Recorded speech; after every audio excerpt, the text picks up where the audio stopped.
नमस्कार दोस्तों, हम फिर से लेकर आ चुके हैं आप लोगों के लिए शाम की सभी ताजा और बड़ी खबरें। फटाफट अंदाज में एक एक कर बताएंगे आपको आज देश और दुनिया से क्या बड़ी खबरें निकलकर सामने आ रही हैं। लेकिन उससे पहले दोस्तों एक नजर डाल लेते हैं सुर्खियों पर। प्रधानमंत्री नरेंद्र मोदी के ऊपर गरजे राहुल गांधी, बोले इतने झूठे आंसू कैसे बहा लेते हैं नरेंद्र मोदी, इसके बारे में आपको बताएंगे। वहीं पर दोस्तों आज जुमे के दिन जी आपको बता दें जगह जगह पर अलर्ट, खास कर राजस्थान उदयपुर में अलर्ट कर दिया गया है। दरअसल आज दोस्तों दंगे की आशंका जताई जा रही है कन्हैया की हत्या के बाद। वहीं पर अगली बड़ी खबर में हम आपको बताएंगे दोस्तों उद्धव ठाकरे के ऊपर भड़की कांग्रेस, बोले फिलहाल जगहों के नाम बदलना गांधी की सोच नहीं। जी हां, उद्धव ठाकरे पर भड़ास निकाल दिए। वहीं पर अगली बड़ी खबर में हम आपको बताएंगे दोस्तों असदुद्दीन ओवैसी का बीजेपी और शिवसेना के ऊपर बड़ा हमला, बोले एक ही थाली के चट्टे बट्टे ये दोनों, इसके बारे में भी आपको बताएंगे। वहीं पर अगली बड़ी खबर में हम आपको बताएंगे दोस्तों जी दरअसल आपको बता दें प्रधानमंत्री नरेंद्र मोदी के खिलाफ भागवत मान ने फूका बिगुल, बोले फिलहाल अग्निपथ योजना से युवाओं में एक तरीके की निराशा जाग रही है, इसके बारे में आपको बताएंगे। वहीं पर अगली बड़ी खबर में हम आपको बताएंगे दोस्तों राष्ट्रपति चुनाव के लिए ममता बनर्जी ने विपक्ष से करी बातचीत। जी हां, विपक्ष को दी सलाह एकजुट रहने की, इसके बारे में भी आपको बताएंगे। वहीं पर दोस्तों देवेंद्र फडणवीस ने शुरू कर दी बगावत। जी हां, महाराष्ट्र का सीएम ना बनने पर फडणवीस का फूटा दुख। दरअसल फडणवीस को यह लग रहा था कि उन्हें ही सीएम बनाया जाएगा, इसके बारे में भी आपको बताएंगे। वहीं पर अगली बड़ी खबर में हम आपको बताएंगे दोस्तों शिवसेना का बड़ा ऐलान, बोले फिलहाल सत्ता चली गई कोई बात नहीं, वापस करेंगे वापसी, इसके बारे में भी आपको बताएंगे। वहीं पर दोस्तों कांग्रेस ने कर दिया ऐलान, बोले फिलहाल झूठी सत्ता, जिस तरीके से धोखा देकर लोगों से सत्ता हासिल की जा रही है इसका कोई मतलब नहीं, जनता गिरा देगी।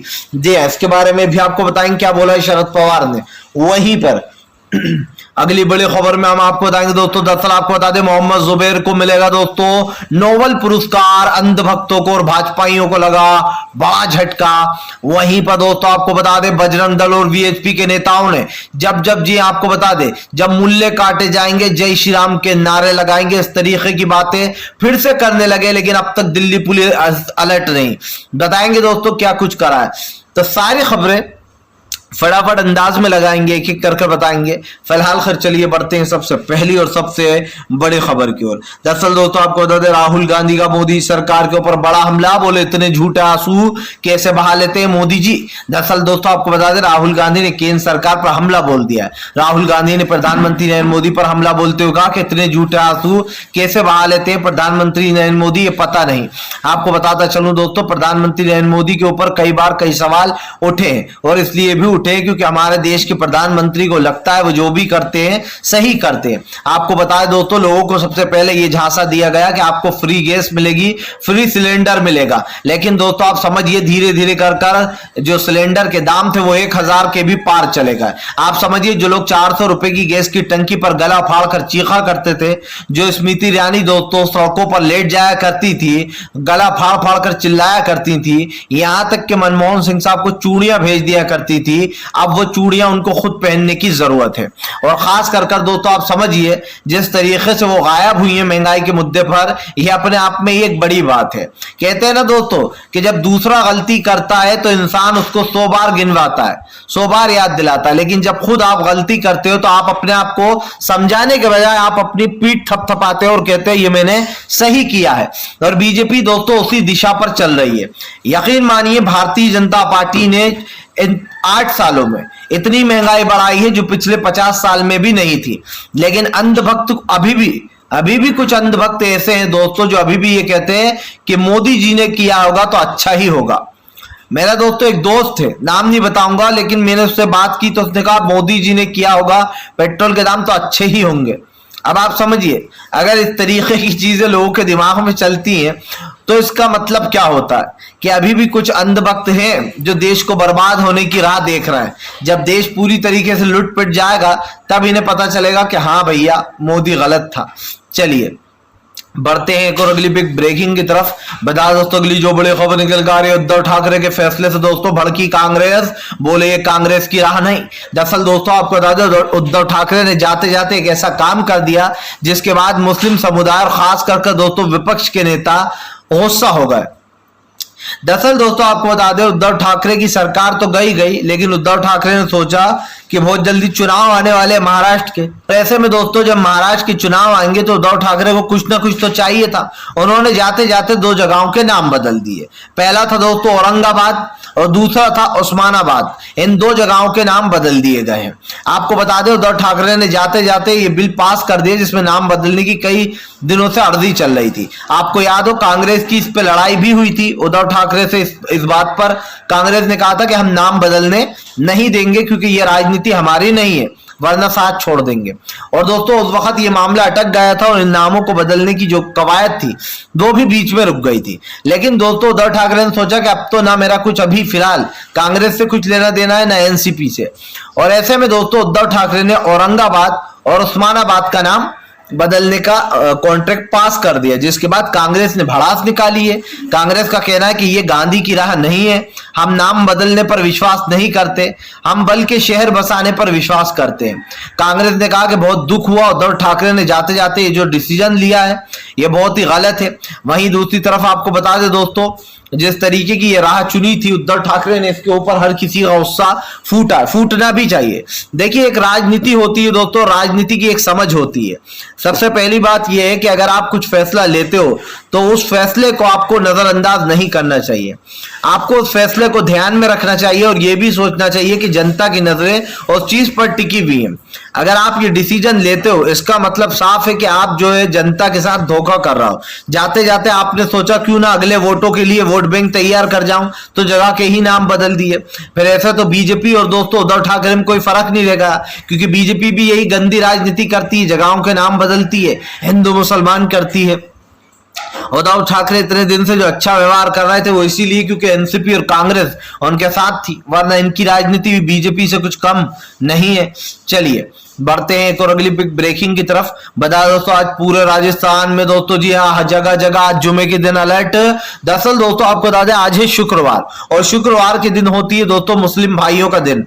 आपको बताता चलूं दोस्तों, दरअसल राजस्थान में के उदयपुर में जिस तरीके से दोस्तों कन्हैया कुमार का गला रेतकर उनकी हत्या कर दी गई, उसके बाद लोगों में गुस्सा है और आज दोस्तों ये माना जा रहा है कि बीजेपी और बीजेपी से जुड़े हुए संगठन दोस्तों दंगा फैला सकते हैं, क्योंकि दोस्तों राजस्थान की सरकार को गिराने या हराने के लिए बीजेपी हर मुमकिन कोशिश कर रही है।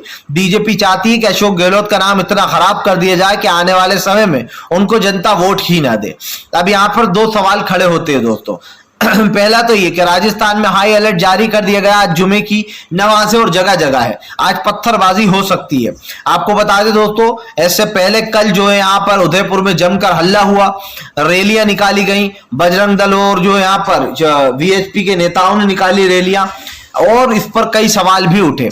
सवाल ये है दोस्तों कि आज शुक्रवार का दिन है और शुक्रवार पर आपको याद हो कि 2 शुक्रवार के दिन पत्थरबाजी जमकर हुई थी।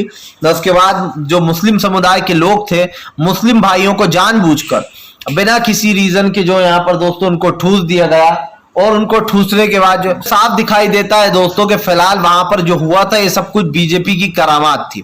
ऐसे पहले भी दोस्तों अशोक गहलोत ने कहा है कि फिलहाल जो देश में नफरत फैली है, खास कर जो दोस्तों उदयपुर में घटना हुई, और उसके बाद ये साफ हो जाता है कि बीजेपी की फैलाई हुई नफरत अब जो लोगों के दिलों में वो बाहर निकल रही है। हिंदू मुसलमानों को लड़वाना, मंदिर और मस्जिद के मुद्दे पर बहस करना, डिबेटें करना, ये बीजेपी की फितरत बन चुकी है।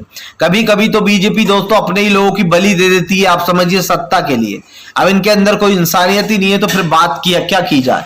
और यही कारण दोस्तों जो शुक्रवार को बड़ी ही ध्यान से जो है समझना होगा और इस पर कड़ी जो है यहाँ पर सुरक्षा बल करनी होगी, क्योंकि दोस्तों पत्थरबाजी कहीं और से शुरू होती है लेकिन नाम ले दिया जाता है मुस्लिमों का कि भाई मुस्लिम भाइयों ने पत्थरबाजी शुरू करी, जबकि सबको पता है कि पहला पत्थर किधर से चलता है। लेकिन उसके बाद भी बीजेपी दोस्तों आंखों की अंधी बनी हुई है और उसके बाद भी कानून जो है दोस्तों वो देखकर भी अनदेखा कर देता है।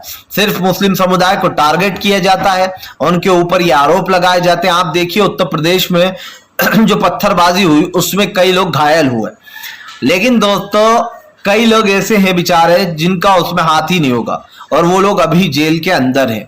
आप समझिए, जानबूझकर ऐसे ऐसे नाम लिए जाते हैं और उनके घरों को गिरा दिया जाता है। वो तो दोस्तों आपकी बात सुप्रीम कोर्ट की नजर थी, वरना जिन जिन ने ये किया उन सबके घरों को गिराया जाता है। इसीलिए बुलडोजर चला नहीं सिर्फ उसी के घर पर चला जो मास्टरमाइंड जिनको बताया गया। हालांकि दोस्तों मास्टरमाइंड निकलेंगे नहीं, ये तय है, क्योंकि दोस्तों वो आफरीन फातिमा के फादर हैं और आफरीन फातिमा CAA NRC में मोदी का विरोध कर चुकी हैं और जाहिर सी बात है इसीलिए उन्हें फंसाया गया है। चलिए बढ़ते हैं एक और अगली बिग ब्रेकिंग की तरफ।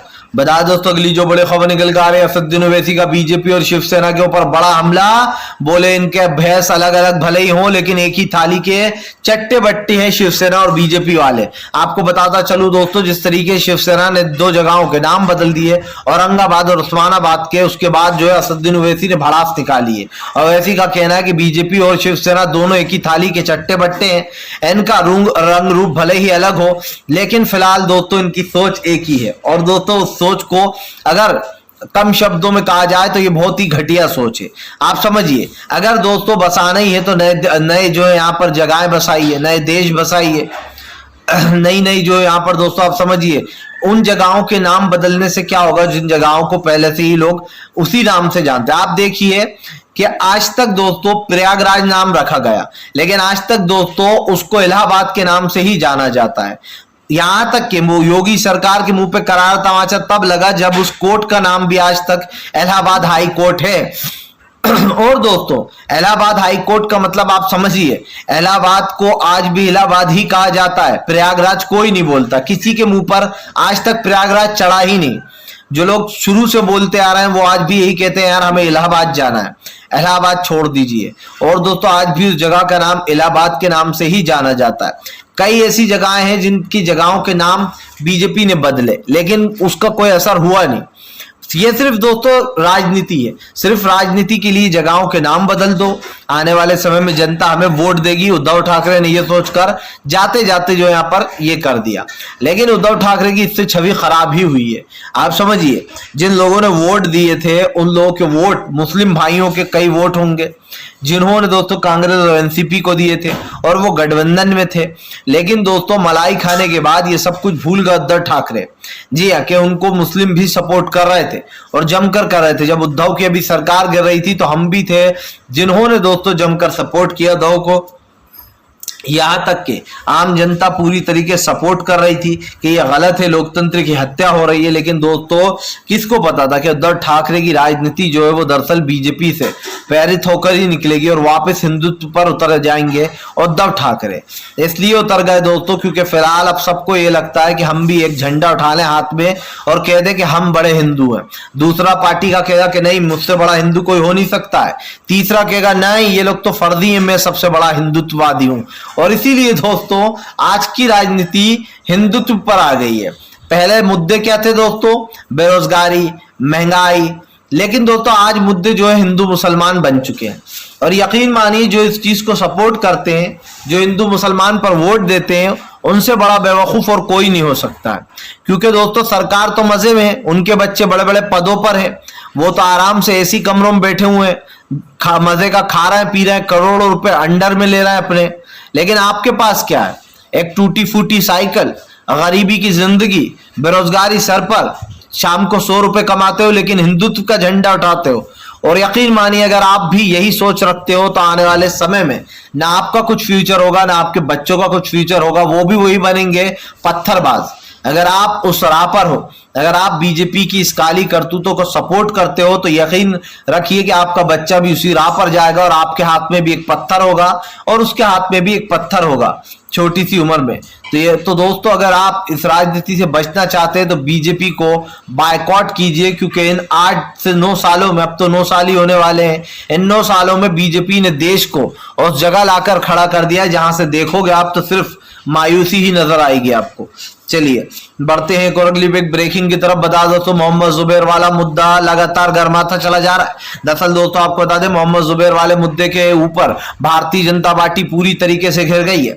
आपको बता दें जिसने दोस्तों हनुमान नाम से, जिसका जो ट्विटर हैंडल अकाउंट था दोस्तों, उस ट्विटर हैंडल अकाउंट को न सिर्फ डिलीट कर भाग गए बल्कि मोहम्मद जुबैर के ऊपर जो दोस्तों एफआईआर दर्ज की थी उसका कोई अता पता भी नहीं चल पाया, जिसके बाद आपको बता दें कानून व्यवस्था पर सवाल उठ रहा है। अब ये मामला यूएन पहुंच चुका है दोस्तों। यूएन के संयुक्त राष्ट्र में जब वहां के पत्रकारों ने, आप समझिए, ये पूछा कि दरअसल मोदी गवर्नमेंट ने जिस तरीके से मोहम्मद जुबैर को जेल में भेजा है, खास कर उनकी स्वतंत्रता को छीनने के लिए, प्रेस की आजादी खत्म करने के लिए, इसके ऊपर क्या कहेंगे। तब यूएन ने इसकी आलोचना की और कहा मोहम्मद जुबैर वाले मामले को हम देख रहे हैं। आपको बता दें दोस्तों मोहम्मद जुबैर का मामला अब अमेरिका यानी कि यूएन पहुंच चुका है और यूएन में दोस्तों मोहम्मद जुबैर के इस मामले को जमकर उठाया जा रहा है। आपको बता दें मोहम्मद जुबैर एक फैक्ट चेकर है। फैक्ट चेकर का मतलब आप अच्छे से समझते होंगे दोस्तों कि अगर कोई वीडियो फर्जी होता है या कोई झूठी चीज होती है तो मोहम्मद जुबैर उसकी सच्चाई पता करते हैं, उसके सारे सबूत एविडेंस इकट्ठे करते हैं, उसके बाद उसका फैक्ट चेक होता है और उसके बाद बताया जाता है कि दरअसल ये वीडियो तो झूठा है या फिर ये चीज तो झूठी है। ऐसे ही दोस्तों मोहम्मद जुबैर ने नुपुर शर्मा को एक्सपोज किया, मोहम्मद जुबैर ने बीजेपी कई फर्जी वीडियो को वो एक्सपोज किया, यहां तक कि अंजना ओम कश्यप, सुधीर चौधरी, कई गोदी पत्रकारों को एक्सपोज किया। और यही कारण है जो गोदी पत्रकार खुश है मोहम्मद जुबैर के जेल जाने से। लेकिन दोस्तों यूएन में अब इसकी आवाज उठ गई है। हो सकता है दोस्तों आपको बता दें मोहम्मद जुबैर को नोबेल पुरस्कार से सम्मानित भी किया जाए क्योंकि उनका नाम बाहर तक हो रहा है। यहां पर यही है दोस्तों कि जो सच बोलता है वो जेल चला जाता है और जो झूठ बोलता है वो बाहर रहता है। भाई नुपुर शर्मा जिन्होंने पैगंबर मोहम्मद साहब के बारे में बेकार टिप्पणी की और जिंदाल, वो दोनों बाहर आराम से घूम रहे हैं, फरार हैं। लेकिन आप समझिए मोहम्मद जुबैर को बुलाया किसी और मामले के लिए जाता है लेकिन बिना नोटिस के उनको गिरफ्तार कर लिया जाता है। इसे क्या कहें दोस्तों, सरकार जो कर रही है, सरकार की जो रणनीतियां साफ दिखाई दे रही हैं। और दोस्तों कोर्ट को भी थोड़ा सोचना चाहिए कि ऐसे मुद्दे पर मोहम्मद जुबैर को बेल देने के बजाय उन्होंने 4 दिन की रिमांड पर भेज दिया।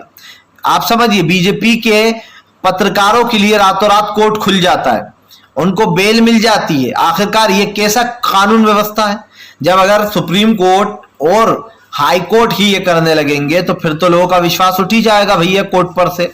आप एक ऐसे व्यक्ति को सजा दे रहा हो जो बेचारा फैक्ट चेकर है, जो सच्चाई सामने लाता है। उसने एक फिल्म का सीन पोस्ट कर दिया, आपने उसको जो यहाँ पर 4 दिन के रिमांड पर भेज दिया। सवाल ये उठता है दोस्तों, आप समझिए कि ये बीजेपी जो कर रही है ये आखिरकार किस लिए कर रही है। क्योंकि दोस्तों यहाँ पर साफ दिखाई देता है कि उन लोगों को सबसे पहले, उन लोगों पर सबसे पहले नजर डालो जो सरकार की आलोचना करते हैं। और यही हो रहा है। कोई आप समझिए जब कोर्ट पर उंगलियां उठती है ना दोस्तों तो चारों तरफ से उठती हैं। मोहम्मद जुबैर ने कितनी बड़ी बात बोल दी कोर्ट में कि मेरा प्रोफेशन, मेरा नाम और मेरा धर्म, ये 3 चीजें हैं जिनकी वजह से मैं आरोपी बन गया। यानी कि दोस्तों मोहम्मद जुबैर ने करारा तमाचा मारा है अंधे कानून पर। जी हाँ, और यकीन मानिए यही वजह थी जो मोहम्मद जुबैर ने खुलकर बोला। आप समझिए दोस्तों भले ही कोर्ट के सामने बोल दो, कितनी सजा दे दो आप, लेकिन सच्चाई बोलने से कभी मत डरो। फिलहाल चलिए बढ़ते हैं एक और अगली बिग ब्रेकिंग की तरफ। बता दोस्तों अगली जो बड़ी खबर निकल कर आ रही है, दरअसल दोस्तों आपको बता दें प्रधानमंत्री नरेंद्र मोदी को लगेगा बड़ा झटका। इस बार दोस्तों राष्ट्रपति चुनाव में ममता बनर्जी का मास्टरमाइंड चल रहा है दोस्तों, और ममता बनर्जी ने अपना पूरा दिमाग लगा दिया। मैं आपको बता दोस्तों राष्ट्रपति चुनाव को लेकर भारतीय जनता पार्टी और यशवंत सिन्हा दोनों ही एक्साइटेड है। विपक्ष ने तय कर लिया है कि अब की बार राष्ट्रपति यशवंत सिन्हा को बनाकर रहेंगे। तो वहीं दूसरी तरफ बीजेपी कई लोगों को दोस्तों आपको समझ लिया अपने पारे में करने की कोशिश कर रही है। मैं आपको बताता चलूं कि राष्ट्रपति चुनाव को लेकर काफी कुछ चल रहा है दोस्तों, लेकिन राष्ट्रपति चुनाव में भारतीय जनता पार्टी को एक बड़ा झटका देंगी ममता बनर्जी।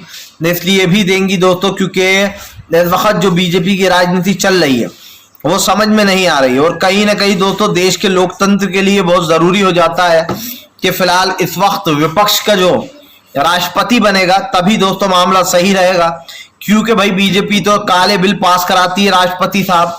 ऐसे पहले जो राष्ट्रपति थे ऐसा लगता था सिर्फ बीजेपी के लिए ही काम करते हैं, रामनाथ कोविंद। जी हाँ, कृषि कानून आया पास कर दिया, CNRC NPR आया पास कर दिया। मतलब कि ये नहीं देखना कि जनता पर इसका क्या प्रभाव पड़ेगा, बस बिल आया है, बीजेपी का चेहरा देखो और पास कर दो कि हमें तो बीजेपी ने ही राष्ट्रपति बनाया। वीडियो अच्छा लगे तो लाइक करें, चैनल पर पहली बार आए सब्सक्राइब कर लें, पास में एक घंटी आएगी उसको भी दबा दें दोस्तों।